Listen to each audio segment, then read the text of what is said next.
ប្រតិភូរដ្ឋបាលខេត្តក្រចេះដឹកនាំដោយអាដាមវ៉ាថនអភិបាលខេត្តក្រចេះនៅថ្ងៃទី30ខែសីហាឆ្នាំ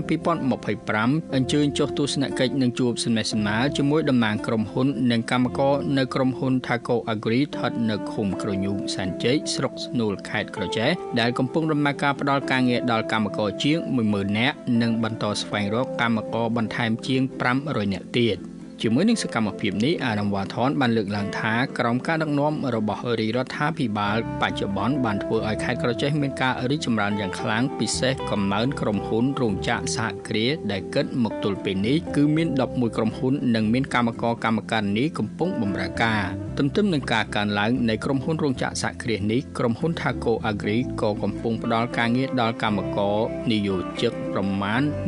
1306 នាក់ក្នុងនោះពលករមកពីប្រទេសថៃចំនួន726នាក់ហើយសប្តាហ៍ថ្ងៃក៏នៅមានតម្រូវការនៅកម្លាំងពលកម្មចំនួន1852នាក់បន្ថែមទៀតផងដែរហើយបណ្ដារោងចក្រសហគ្រាសទាំងអស់នោះសុទ្ធតែជាសមាជិកនៃបសសអាដាមវ៉ាថនអភិបាលខេត្តក្រចេះក៏បានបង្ហាញនៅការត្រេកអរជាមួយបងប្អូនពលករដែលបានវិលត្រឡប់មកកាន់មាតុប្រទេសវិញពិសេសស្រុកកំណើតដែលជាឱកាសក្នុងការជួបជុំកូនចៅនិងក្រុមគ្រួសារគ្រាដែលប្រទេសជាតិកំពុងរងការឈ្លានពានពីប្រទេសថៃអាដាមបានសង្កត់ធ្ងន់ថាការវិលត្រឡប់មកកាន់ស្រុកកំណើតនេះពលរដ្ឋអាចធ្វើការនៅក្នុងស្រុកខ្លួនឯងដោយមិនមានការព្រួយបារម្ភកូនអាចបានរៀនសូត្រដោយមិនបាច់តាមឪពុកម្ដាយធ្វើចំណាក់ស្រុកទៀតទេអាដាមអភិបាលខេត្តក៏បានណែនាំឲ្យបណ្ដារោងចក្រសហគ្រាសដែលកំពុងជ្រើសរើសកម្មករនិយោជិកត្រូវសហការជាមួយមន្ទីរការងារនិងបណ្ដាវិជ្ជាជីវៈក្នុងការរៀបចំបញ្ជូនព័ត៌មានទាំងនោះឲ្យមកដល់តាមបណ្ដាភូមិឃុំស្រុកដើម្បីបង្កលក្ខណៈងាយស្រួលដល់ពលរដ្ឋបានដឹងនិងអាចងាយស្រួលឬការងារដែលគាត់ចង់ធ្វើនិងអាចធ្វើបានដោយមានការជួយសម្របសម្រួលលើនីតិវិធីផ្សេងៗពីមន្ត្រីពាក់ព័ន្ធគួរបញ្ជាក់ដែរថាក្នុងដំណើរទស្សនកិច្ចនេះអាដាមអភិបាលខេត្តរួមនឹងព្រឹទ្ធភូបានអញ្ជើញចុះពិនិត្យមើលទីតាំងចំការចេកកន្លែងចិញ្ចឹមគោកន្លែងផ្ដល់ចំណីគោពិនិត្យមើលសាលារៀនជួបជាមួយលោកគ្រូអ្នកគ្រូនិងសិស្សានុសិស្សពិនិត្យមើលផ្ទះកម្មកររួមនឹងកន្លែងហូបចុកផងដែរបាទខ្ញុំជាអ្នកស្រុកដែរទៅមកដែរមិនម៉េចទៅធ្វើការនៅនេះក៏វាស្រួលដែរណាមួយនៅប្រទេសខ្លួនយើងបើយើងទៅខាងគេយើងធ្វើការភ័យខ្លាចដោយសារយើងអត់មានបាត់អីធ្វើការបើយើងធ្វើប៉ាសពតអីក៏វាអស់ច្រើនបើប្រាក់ខែវាមិនស៊ីគ្នាទេនៅហ្នឹងថាទៅនៅនេះយើងអត់ចំណាយច្រើនបាយទឹកលើក្រុមហ៊ុនអីក្រុមហ៊ុនទាំងអស់យើងចាំមកធ្វើការលុយបានមកសល់សំខាន់វាមានប្រាក់ថែមម៉ោងទៀតបងមានកូនទៅទេមានខ្ញុំ3នាក់គាត់បានរៀនសូត្រទាំងអស់អីដែរនៅនឹងសាលាចិត្តដែរ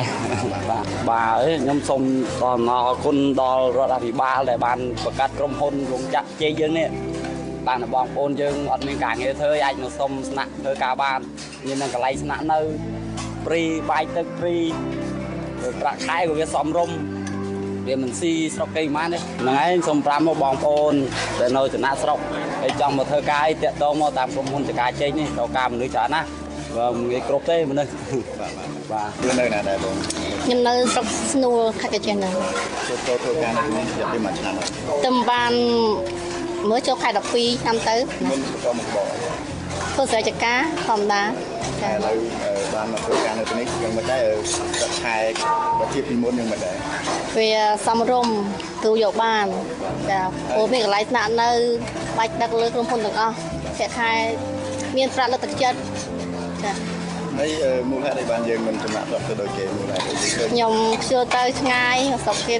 ថាប្រហែលនេះដែរហ្នឹងនៅស្រុកយើងបានជុំគ្រួសារពុកម៉ែបងប្អូនហ្នឹងខ្ញុំសូមអរគុណដល់យុវមន្ត្រីហ៊ុនសែនដែលហើយនឹងចាហ៊ុនម៉ាណែតដែលបានការជែកនេះក្រុមហ៊ុនការជែកនឹងឲ្យ